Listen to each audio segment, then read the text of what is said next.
We'll find the rank of this matrix today. In order to find the rank of this matrix, we will discuss the rank for different values of x.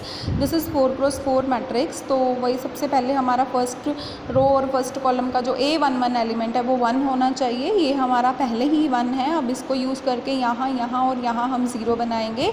जब R2 पे तो first element 1 ही है, तो operation लगेगा R2 minus R1. यहाँ पे 2 है तो 2 के साथ मल्टीप्लाई कर देंगे. That means R3 changes to R3 minus 2 R1 and R4 changes to R4 minus 3 R1. So your matrix will be this. अब मेरे पास C2, मैंने यहाँ पे 0, यहाँ पे और यहाँ पे 0 बनानी है, तो मैं C2 पे ऑपरेशन लगाऊंगी C2 माइनस C1, C3 पे C3 माइनस C1, C4 पे C4 माइनस C1. तो मेरा मैट्रिक्स ये बन गया. अब मैं ये फोर्थ वाली रो को 2 के साथ मल्टीप्लाई कर रही हूँ. उसका एक कारण है, क्योंकि यहाँ पे 2 है तो ये दोनों रोज़ अगर 2 का मल्टीपल हो जाएंगी तो मेरे को ऑपरेशन लगाना आसान हो जाएगा.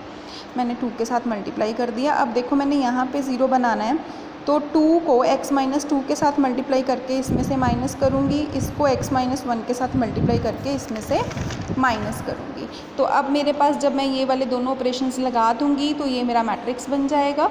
अब मेरे पास ये सेकंड कॉलम ऐसा आ गया जिसमें एक एंट्री नॉन ज़ीरो है. अब यहाँ पे मैं इस एंट्री को यूज़ करके 0 बनाऊँगी. अब यहाँ पे 2 है, मुझे -3 चाहिए, तो -3 के साथ मल्टीप्लाई करूँगी, 2 के साथ डिवाइड करूँगी फिर ऐड कर दूँगी, या फिर -3 के साथ मल्टीप्लाई करके सब्ट्रैक्ट कर दो, या फिर ऐड कर दो. One and the same thing. अब यहाँ पे मैं x माइनस 1 के साथ मल्टीप्लाई करूँगी और 2 के साथ डिवाइड करूँगी और सब्ट्रैक्ट कर दूँगी. तो मेरे पास ये मैट्रिक्स बन गया. अब मैं ना इसको भी 0 बना सकती. अब मैंने क्या करना है, इसको 0 बनाना है. इसको 0 बनाने के लिए देखो ये एलिमेंट सेम है, बस यहाँ पे 3 है, यहाँ पे 2 है, तो 3/2 के साथ मल्टीप्लाई कर दूँगी. तो मेरा मैट्रिक्स ये बन गया. अब ये मैट्रिक्स बनने के बाद मुझे इसको भी 0 बनाना है. अब इसको 0 बनाने के लिए मैं क्या करूँगी, इस एलिमेंट को इसमें ऐड करूँगी.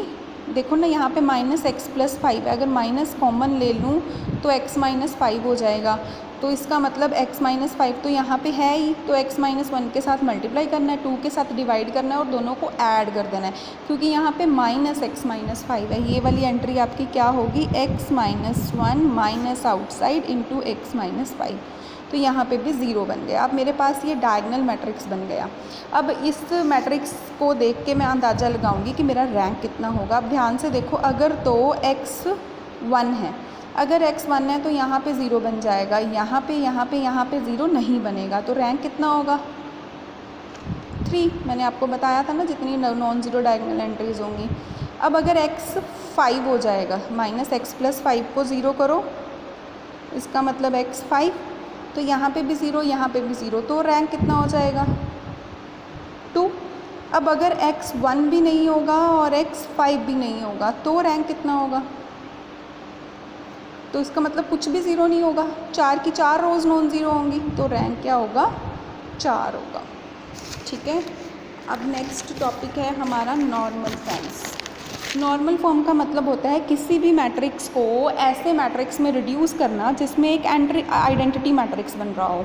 अब वो ऐसा भी हो सकता है कि आपका मैट्रिक्स खुद ब खुद आइडेंटिटी के साथ रिड्यूस हो जाए, या फिर ये हो सकता है कि ऐसा कुछ बन जाए, या फिर ये हो सकता है कि ऐसा कुछ बन जाए.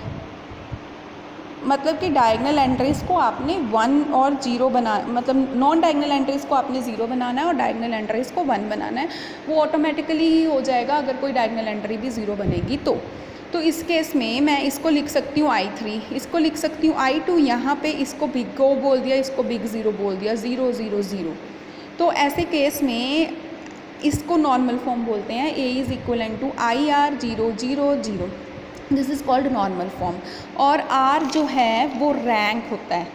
ठीक है. नॉर्मल फॉर्म में जितने ऑर्डर का आइडेंटिटी मैट्रिक्स आ रहा है वो आपका रैंक होता है. ठीक है. अब पहला क्वेश्चन बहुत ही इजी है. मुझे इस मैट्रिक्स को नॉर्मल फॉर्म में रिड्यूस करना है. नॉर्मल फॉर्म में रिड्यूस करना है, दैट मीन्स आइडेंटिटी में रिड्यूस करना शुरू कर दो, अपने आप नॉर्मल फॉर्म बन जाएगी. और फिर रैंक पता करना है. अब मैंने क्या किया, ए मेरे पास ये रहा, मैंने सबसे पहले तो R1 और R3 को इंटरचेंज कर दिया क्योंकि फर्स्ट प्लेस पे 1 बन जाएगा, तो मेरे पास ये आ गया। अब यहाँ पे 0 बनाना है, यहाँ पे 0 बनाना है, तो R2 changes to R2 minus 2R1, R3 changes to R3 minus 3R1, ये बन गया मेरे पास। अब यहाँ पे 1 आ गया है, बाकी दोनों एलिमेंट 0, मुझे यहाँ पे 0 बनाना है, यहाँ पे 0 बनाना है, तो C2 changes to C2 plus 2C1, C3 changes to C3 minus C1, मेरे पास ये आ गया। अब मैं यहाँ पे 1 बना लूँगी, तो R2 चेंजेस टू 1/3R2, मेरे पास ये बन गया। इसके बाद में मैंने अब क्या करना है, 0 बनानी थी ना यहाँ पे, अब इसको यूज़ करके यहाँ पे 0 बनानी है, तो 4 के साथ मल्टीप्लाई करके माइनस कर दूँगी, that means R3 changes to minus 4R2, मेरे पास ये इक्वेशन बन गई।